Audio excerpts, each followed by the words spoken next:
श्रावणी, अगं ये की. अगं बस की.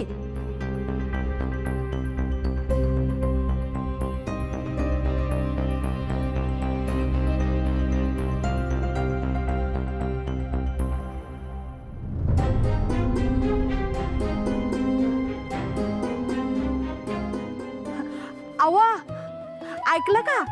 कोण आलंय बघा. कोण आलंय का? अरे श्रावणी, आज सकाळी सकाळीच. ते मी गोडाचा शिरा आणला होता. शिरा? बघा, मी उगाच म्हणत नाही बरं का, पोरगी लय गुणाची आहे म्हणून. अगं नुसती गुणाची नाहीये, तर ग्वाड गुणाची पोरगी आहे. शुभू, हे बघ कोण आलंय.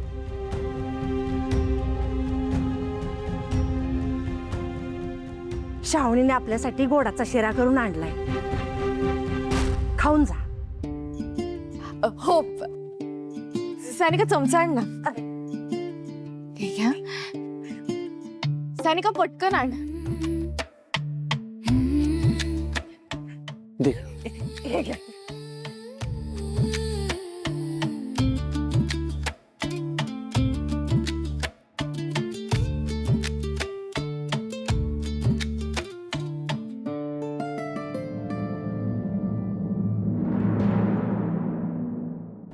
तू ना माझ्या बाबांचा नोकर आहेस. तू तुझी लायकी विसरला असशील, पण मी विसरले नाहीये. तुझ्या मनात जर माझ्याबद्दल काही गैरसमज असेल ना, तर तो प्लीज काढून टाक आणि जा तू इकडनं. अरे काय झालं? खा की.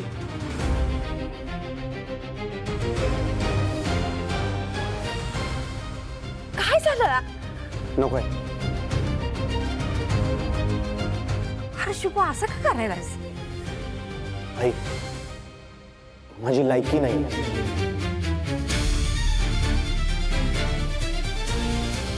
लायकी?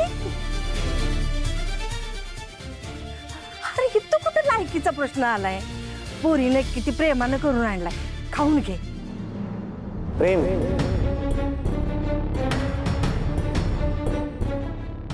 आई, या मोठ्या लोकांच्या प्रेमाचं गणित काही बी कळत नाही. ते सोडवता बी येत नाही. आई,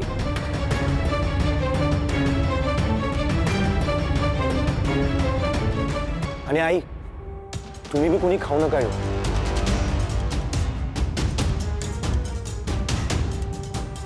कारण श्रीमंतांच्या घरचा शिरा खायला आपण लईच गरीब आहे.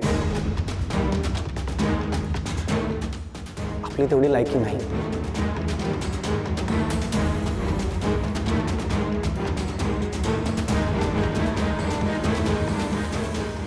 चला निघतो.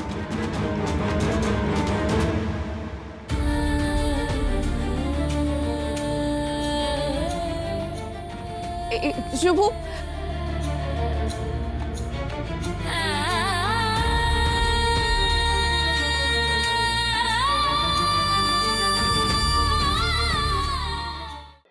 ठीक आहे, मी पृथ्वी साहेबांना सांगतो, ते तुम्हाला कॉन्टॅक्ट करतील आणि माहिती देतील. हां धन्यवाद. पृथ्वी, हां तुला मी आजच्या आणि उद्याच्या मीटिंगचे अपडेट्स घ्यायला सांगितलं होतं, ते घेतलेस? सगळे अपडेट घेतलेत भैया, काही काळजी करू नको, सगळी व्यवस्था झाली. हे बघ, इलेक्शनचं जे काम आहे ना, ते आपल्याला खूप काळजीपूर्वकरित्या करायला लागणार. लक्षात ठेव, एखादी छोटीशी चूकसुद्धा ना खूप महागात पडू शकते आणि मग त्याचे परिणाम आपल्याला भोगायला लागतील. त्यामुळे जे काही करायचं ते अलर्ट राहून करा. आपण व्यवस्थित अलर्ट आहोत भैया, काळजी करू नकोस. ठीक आहे, बरं झालं आला शुभू. त्या महालक्ष्मीच्या मंदिरामध्ये जो हार भेट म्हणून द्यायचा ना, त्याचं डिझाईन आलं, ते पण एकदा चेक करून बघ. ठीक आहे सर.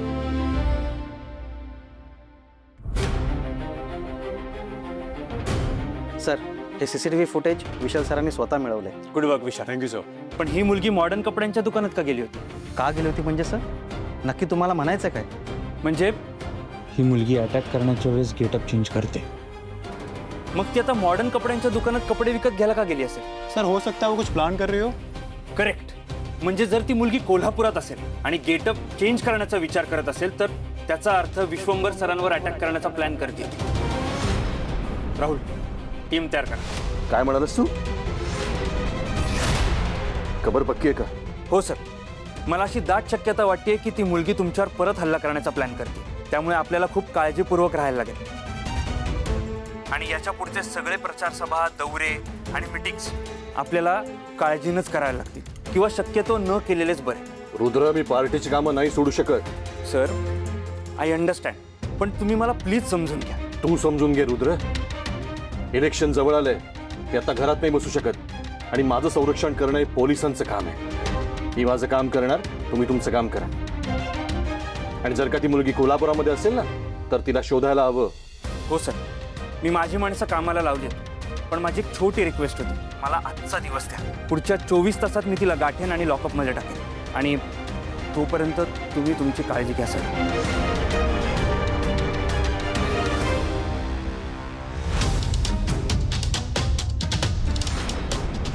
भैया भैया ऐक ना, हे बघ, ही जर खबर पक्की असेल ना तर तू बाहेर जाणं रिस्की आहे. होय साहेब, ती मुलगी खरंच डेंजर आहे. ती काय बी करू शकते. अरे कामात कॉम्प्रोमाइज नाही करणार मी. कुठली मीटिंग कॅन्सल नाही करणार. आत्ताचा वेळ आहे ना, फार महत्वाचा वेळ आहे. अशा वेळेस जर का मी घरात बसलो ना, तर सगळं हातातून निसटून जाईल. खरं आहे साहेब, पण आपण असं करू शकतो की सगळ्या पार्टी ऑफिसच्या मीटिंग आपण घरामध्ये शिफ्ट केल्या तर. भैया भैया, आपण हे तरी नक्कीच करू शकतो.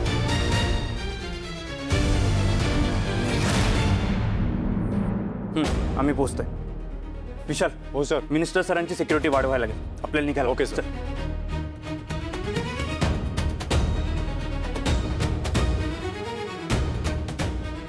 ती घरावर अटॅक तर करणार नाही ना? जर तिने अटॅक केला तर भलतंच काही घडलं तर? हा, ती पोलिसांच्या हातून मारली गेली तर? मग मला शिरीष घाणेकर कसा मिळणार? नाही नाही नाही, तिला काही होता का म्हणे.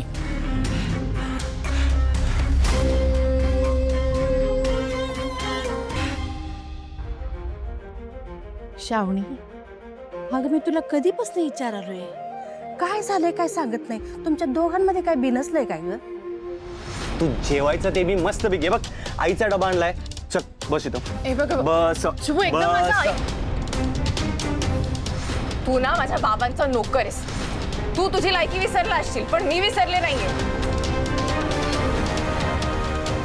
हे बघ, आपण ना फक्त चांगले मित्र आहोत. तुझ्या मनात जर माझ्याबद्दल काही गैरसमज असेल ना, तर तो प्लीज काढून टाक आणि जा तू इकडनं.